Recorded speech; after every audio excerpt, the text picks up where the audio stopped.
How is it going, everyone? And you know, all year I felt like I had to hear about people talking about, oh my god, any game that's gonna come around the time of Grand Theft Auto 6, they better change their release date. They better figure something out because it's over for them. When GTA 6 comes out, it's GG for anything coming in sight. And obviously, we recently heard the news about Grand Theft Auto 6 getting delayed, and it's getting delayed to November of 2026. So now this discussion has been created all over again. And obviously, when you're talking about the holidays and holiday of 2026, that's when a large majority of games come out. Every year, you get Call of Duty around that time, but you get a bevy of other games. This year, you had Borderlands 4, you had Ghost of Yotei, you had Silent Hill F, you had so many games come out during that September, October, November stretch that now it calls into question, hey, there are some games,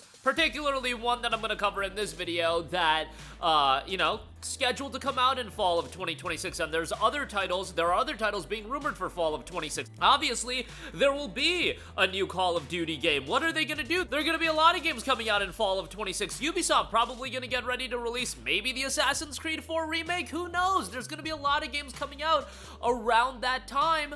But now, the mythical behemoth that is Grand Theft Auto 6 is going to be coming out, and you know what that means? Grand Theft Auto 6 is going to be it for a lot of people, and some people, I think, are setting themselves up for disappointment because the reality has to come into play at some point. I saw this in 2020. I remember when Cyberpunk 2077 came out, and that game was a technical disaster. Do I believe that GTA 6 is going to be that? No, I don't believe it's going to be anywhere near that.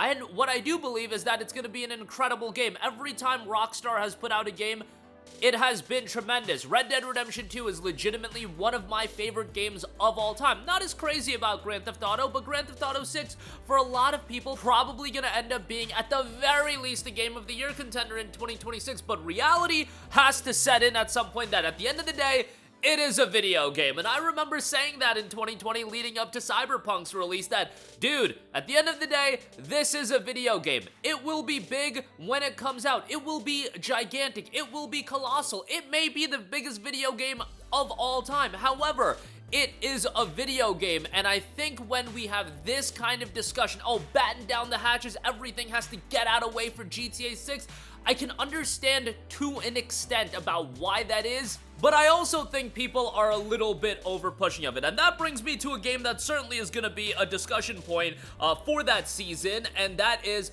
Insomniac's Marvel Wolverine, which has been confirmed for fall of 2026 from the last state of play. Well, guess what? Insomniac Games has put out another tweet, and I don't think this was done by accident.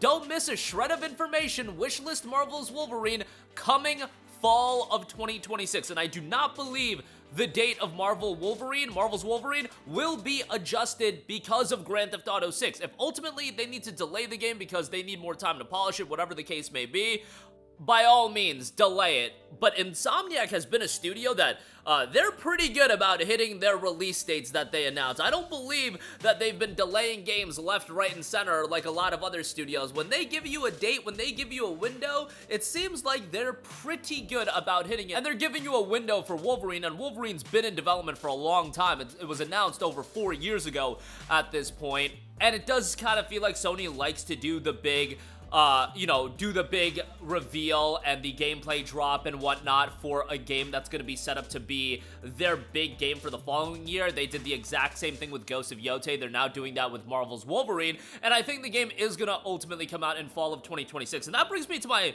note of Grand Theft Auto 6. Look, Grand Theft Auto 6 is going to be a big game. Anybody that is arguing against that is out of their mind. But let me reiterate again, it is just a video game at the end of the day. This is not going to be fixing your marriage. This isn't going to suddenly make you a millionaire. Although, I mean, Grand Theft Auto 6 content creators are probably going to do pretty well. But nonetheless, you get the idea. Grand Theft Auto 6 is still just a video game at the end of the day. It will be big when it comes out. It will fall off to an extent after a month, after 2 months, so on and so forth. And I think we have to accept that, guys. Yes, there are certain games that I certainly would move around to avoid Grand Theft Auto 6. Call of Duty coming out the same week as GTA 6, probably not an ideal scenario, although Call of Duty I still think would do very big. If an Assassin's Creed game was scheduled for the same month as GTA or the same week, same or let's just say within a 2-week period of GTA, I think, you know, you gotta look at that and you gotta think about that a little bit. Marvel's Wolverine is a game that probably will come out in September or October. That's, you know, Spider-Man 2 came out in October, Ghost of Yotei came out in October.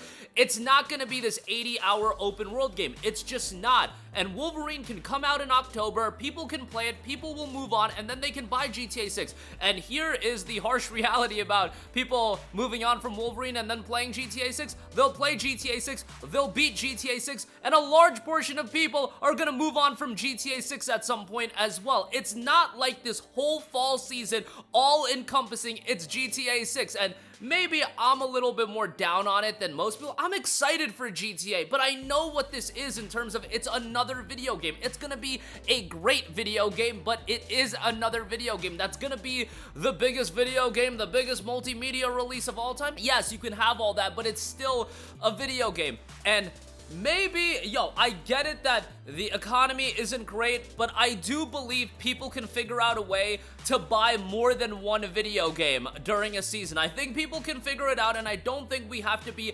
absolutely petrified. If I'm Insomniac, I wouldn't be petrified. And hell, if there is that perception of, oh my god, Insomniac must be petrified right now, why don't you drop Wolverine in fall of 2026, because there's no reason to be petrified. This game is gonna sell really well. People have been waiting for marquee PlayStation 5 titles, at least more marquee PlayStation 5 titles to get excited about. Wolverine is exactly that. And do you think Wolverine coming out in October, people are gonna be like, well, GTA comes out in 6 weeks. I can't spend $70 now. I gotta wait 6 weeks, and I gotta wait for GTA 6, and then I can buy that one game. Yes, there are some people that are tight on finances, but I think when you're talking about games at the caliber of Marvel's Wolverine and of GTA 6, I don't want to go the route of our boy Randy Pitchford, premium gaming experience. People will figure it out. But when it comes to games at the caliber of Wolverine and GTA coming out 6 weeks apart, I think people can and will end up getting both. And if they decide to get one, well, ultimately they'll buy the other sometime down the line. And just get these games out. If they're good, people will buy them. I think Borderlands also had this story of, dude, there was a $130 Super Deluxe Edition. I don't know what GTA is going to be priced at. I would be hard-pressed to think about Wolverine being at $130 for some Super Deluxe Edition. It's not gonna be that. If it's a $130 Super Deluxe Edition for Wolverine, we can talk about that then. And, you know, Pitchford said a lot of that when there was the rumblings of Borderlands being $80, and Borderlands is what it is. I just think when you're talking about marquee games, if people want to play them, they will ultimately buy them within reason. You know, these are two separate games coming out. I am just of the mindset that, dude, we don't gotta clear out November, October, and September of games coming out because GTA 6 is coming out and it's gonna swarm everything. If you actually think about it, November, generally speaking, is a fairly quiet month for game releases. Call of Duty comes out sometimes in November, sometimes it's end of October. Maybe they'll decide to do Call of Duty at end of October because GTA is coming out, but we don't have to clear up any more than that. Why push Wolverine? And I would say in a generation where there has been a little bit of a lull for the PlayStation 5, or a perceived lull, what a better way than making the PlayStation 5 and the PlayStation 5 Pro a hot item for the holiday of 2026 than the 1-2 punch that would be Wolverine and Grand Theft Auto 5. Those two games coming out would actually, I believe, push people to buy a PS5 Pro. Those two games coming out within the span of 6 weeks, I think that would make some PC-only guys be like, dude, Wolverine and GTA, yes, they'll ultimately come to PC, but those are two big games that I think actually could facilitate more sales. GTA 6 is such a good thing for Sony because it's pretty much an exclusive. Who's gonna buy a $650 Xbox Series X or a $600 Xbox Series X? Like, PlayStation 5 and Sony is just going to reap a lot of the rewards of the megaton release that is GTA 6, and the fact that they're not putting it on PC, because Xbox is almost a non-factor at this point, it almost acts as a pseudo PlayStation 5 exclusive. Not quite to that, like, it'll be on Xbox, but still, I foresee PlayStation 5 selling very well of holiday of 2026, and then you also drop Wolverine. The optics of the PlayStation 5, I think, are gonna be sky high as far as a console that's getting GTA 6, Wolverine, hopefully Soros drops and that does well, but it could be, and I know it's like it's looking to be the final full year of the PlayStation 5, and PlayStation 6 will be out in 26. Not to say that PlayStation 5 isn't going to be getting any new games, but in terms of PlayStation 5 being the premier Sony console, next year is probably the last year. But hell, why not go out with a bang? PlayStation 3 got Last of Us towards the tail end of the generation. PlayStation 4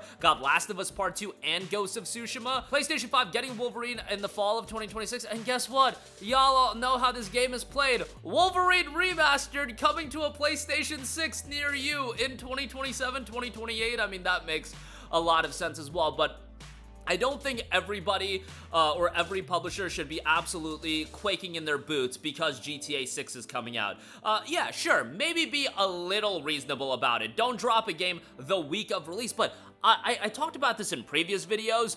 It's not like GTA is going to eat up the entire gaming market. Guess what? GTA is not going to be on PC day one. That's why I said before that I actually don't think it's a bad idea for a game like Ananta to come out around the same time. First of all, optically, Ananta is so much different than GTA, but that's a game that is going to be free to play, and it's gonna be available on PC. And I believe it was Devolver Digital talking about dropping a game potentially on the same day as GTA 6. I actually think you would get a lot of credit because the perception is, oh my god, everybody get away from GTA. It's such a big game and it's just gonna eat every game that comes out. And yes, obviously there's nuance to this, but I think dropping a game that's not a marquee AAA game on the same day as GTA 6, it would actually give you like a bit of extra promotion. Again, don't drop a AAA game on the same day as GTA, but if you got something cooking and you think it could be a worthwhile game and it's gonna drop on PC as well, I actually think there's some value in doing something like that. But kind of all over the place on this video. It's just, I see a lot of this talk about, oh my god, everybody get out of the way for GTA, and there should be a little bit of that. But GTA, at the end of the day, it's still going to be a video game, and I saw the same song and dance with Cyberpunk, and I'm sure GTA is gonna be an amazing game. I'm sure GTA will be one of the front runners for Game of the Year of 2026, but at the end of the day, you know, there are a lot of great games that come out. Great games have come out before GTA, great games will come out after GTA. It's just the song and dance, and that's just how it goes. And I think GTA will bring in, you know, a lot more of the casuals playing games as well, but I think Wolverine will be just fine if it comes out, you know, 4 to 6 weeks prior to GTA. I don't think Insomniac has to worry too much about it, and I think GTA and Wolverine coming out, that is great optics for the PlayStation 5 for the holiday of 26, and making, you know, the PS5 console I think would do incredibly well that holiday season. But let's just hope GTA ends up coming out in fall of 2026, because I think people are skeptical about that as well. But that'll do it for me. Let me know all of your thoughts in the comment section down below. As always, sound off there. Thank you for watching, and goodbye. Hey guys, we hope you enjoyed the video, and if you did, make sure to hit the subscribe button, and if you're already subscribed, do us a favor and hit the bell icon. This way you'll be notified whenever we post a new video. That's the best way to keep up with all of our uploads, and we usually try to upload 2 videos a day. And with the bell icon hit, you'll be notified whenever we do upload a video. As always, thanks for watching.